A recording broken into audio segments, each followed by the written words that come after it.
they forced the president to leave office. Yeah, becomes to feel like home. Taiwan people are very engaged with their family. They're also very, very independent people. Expect to stay a lot longer than you think you're going to. The Portuguese, when they used to call it Ilha Formosa, you know, the beautiful island, and here we'll treat you with some deference and respect, even if you might not deserve it. And I bought a one-way ticket, and I came to Taiwan with about $100.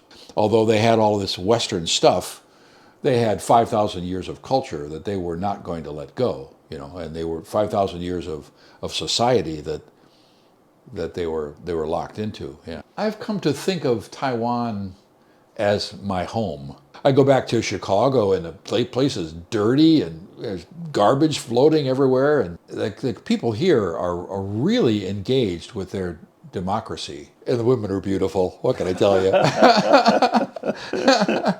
Hi, 大家好，欢迎来 Welcome to Taiwan。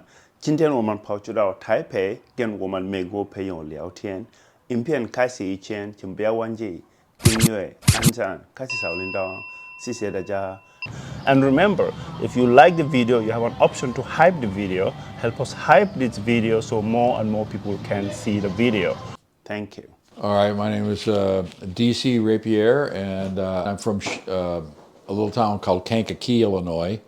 It's about 60 miles south of Chicago. I lived in Chicago for a number of years, and then I came to Taiwan. It'll be 36 years, next month. Well, I'm retired, but I taught English for about 27 years. Let's go back memory lane.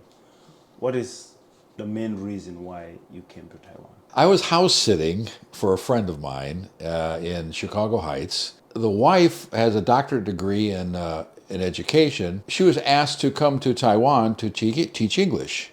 And he missed his family and missed American sports and things like that. They were supposed to be gone for like a year and a half, and they came back early. And one day I was coming down the stairs, and I heard her on the phone, and she was talking to some friends of hers, trying to get somebody to come and take her place. And so I just asked her, I said, well, do you think I could do that, you know? So I made the arrangements, and I agreed to come for 18 months. And I bought a one-way ticket, and I came to Taiwan with about $100. That was nearly 36 years ago. Could you take us through your journey from the first moment you arrived in Taiwan? So when my friends came here that I replaced, they were at the very, very tail end of martial law. But the mindset was still here when I came for the first maybe 5 years. For example, to go and dance, and if you gathered on the street corner and there were more than, I think there was a law that if more than 3 people who were not family gathered, you had to have a special license. You came here with the intention of, is it 1 year, 8 months? Yeah. And now it's 35 years. Yeah, 30. Why did you stay? I really like the place, for one thing. I mean, it's a beautiful island, you know. I mean, the Portuguese, when they used to call it Ilha Formosa, you know, the beautiful island, and there is lots of beautiful places to go and hang out and do things, and the people are really nice and really kind, and I mean, although I've been here for 35 years or 36 years, they will still treat you with that deference, you know, of being a guest, being a visitor. When I came here, I had the idea that I was going to stay for just 6 months or a year and a half or 2 years or something and go back. And the longer I was here, I thought, well, what am I going to go back to? You know, to maybe get a job as an assistant manager at a Kentucky Fried Chicken or something like that, or what, you know? And the healthcare system here is great, you know. I go back to Chicago, and the place is dirty, and there's garbage floating everywhere, and you know, here it's really clean. There's almost no crime. There's lots of things here there's a big advantage, you know. A lot of Taiwanese that I know have moved to either Australia or to Vancouver, and And I can see there's an advantage for them, to get an extra passport or something like that. That's, visa or whatever. And that's all well and good, but as I said, I mean, you come to Taiwan and there are people who work in the neighborhoods making sure that the streets are clean. Mm-hmm. And there's a local Guanli or something who is in the neighborhood and makes sure that all the lights stay on and make sure that that everything is in proper repair, And I take that kind of as a badge of honor, I mean, I'll get into a taxi cab and of course they'll ask you the questions, how long have you been here and where are you from? And I said, and I'll tell them, and he said, wow, oh, you've been here longer. You're Taiwanese, I was like, well, thank you. That's nice, but my language skills are terrible, so, but I appreciate it. Thanks. How is it like living in Taiwan as a foreigner back then compared to now? Well, when I first got here, there were fewer people who spoke English, for one thing, and people would stare. I've tried to explain this to my friends a couple of times, where on the appearance, on the surface, Taiwan looks very, very like it might be a U.S. city or a European city. There are McDonald's everywhere and 7-Elevens and all those franchises like that. But the heart of the Taiwanese people is very, very different. Very different from the North Americans, right? I mean, people wear Western clothing and they eat Western food, and you can find milk, and people are making comments about how milk and cheese have made Taiwan children grow taller and stronger, and they're big basketball fans and big baseball fans and things like that. And so there's a lot of that stuff that meant that they were more or less Westerners, right? And that's the dichotomy I had to come to grips with, is that although they had all this Western stuff, they had 5,000 years of culture that they were not going to let go, and they were 5,000 years of society that they were locked into. Yeah. One thing is that when I started teaching, the parents would come into the classroom with the child, right? Mm-hmm.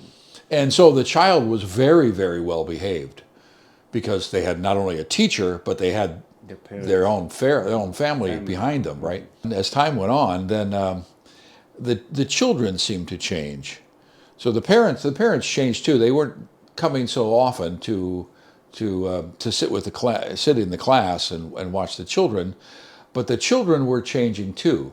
And I heard the same sort of thing from other teachers later on, that what was kind of standard operating procedure before, telling children to be quiet, sit down, and behave, and things like that, you couldn't do anymore. Mm-hmm. You could tell them that, but they weren't going to.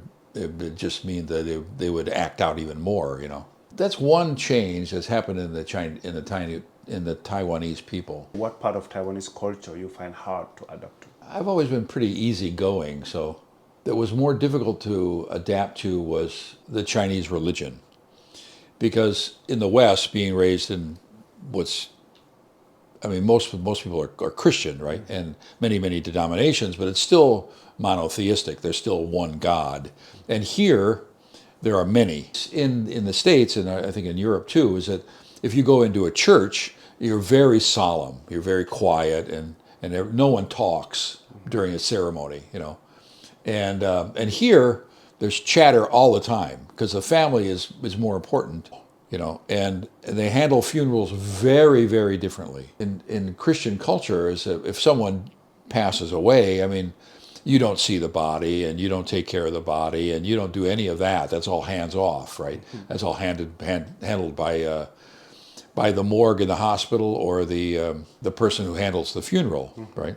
But here, it's all handled by the family. And in the same regard, I mean, because I've been in the hospital a couple of times, it's the family who handles all that stuff. I mean, the family brings the food, the family washes the sick person and gives comfort to And I worked in hospitals in the States, and so I know that they provide the food and they bring the food around to people, and you could still get that in a Taiwan hospital, but It's only if you ask for it. That sort of business that is in the United States, at least, is handled by the hospital staff, orderlies, or someone like that.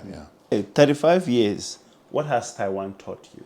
The people here are really engaged with their democracy. I mean, we saw the since I've been here, the Shatai movement, where they forced the president to leave office. Mm-hmm. Yeah, although Taiwan people are very engaged with their family, they're also very, very independent people. Mm-hmm. You stand by yourself, but you also rely on your society. Mm-hmm. Otherwise, you couldn't stand by yourself at all. You know. What advice would you give to any foreigner who wishes to come to Taiwan? Learn Chinese before you come, and expect to stay. Expect to stay a lot longer than you think you're going to. There's something about Taiwan, I mean, I found at least, and a lot of people have found this, is they come to Taiwan for just a short period of time, and maybe to travel around in Japan and go to Hong Kong and Indonesia and stuff like that. But they'll stay in Taiwan because it becomes to feel like home. And like I said, the people are very kind and friendly here. Will treat you with some deference and respect, even if you might not deserve it. But because you're a guest and because you're a visitor, then they'll be nice and kind with you. Mm-hmm. Mm-hmm. So you tend to stay longer. And the women are beautiful. What can I tell you? And do you have anything else to tell Taiwanese people? Ni hao. Well, thank you, I guess. That's for the one thing. Is thanks so much for allowing me to live here for so long, and taking care of me, and providing a society that is really comfortable to stay in and live in. I have no plans to move back. I go back for visits, but coming back to Taiwan is coming home for me. I've come to think of Taiwan as my home. So when I do go to Japan or do go to Korea, or have gone to Korea, I always think of going back home. And that's not to Chicago, that's to Taiwan, to Taipei. Yeah. Gansia ni sokan. Yo sihuan bu sihuan. Please don't forget to click that subscription button, like the video, help us share if you can. Your likes are very important. About 80% of the people that watch my videos are not liking the video. So please, please, please like the video. And thank you for watching. See you in my next video.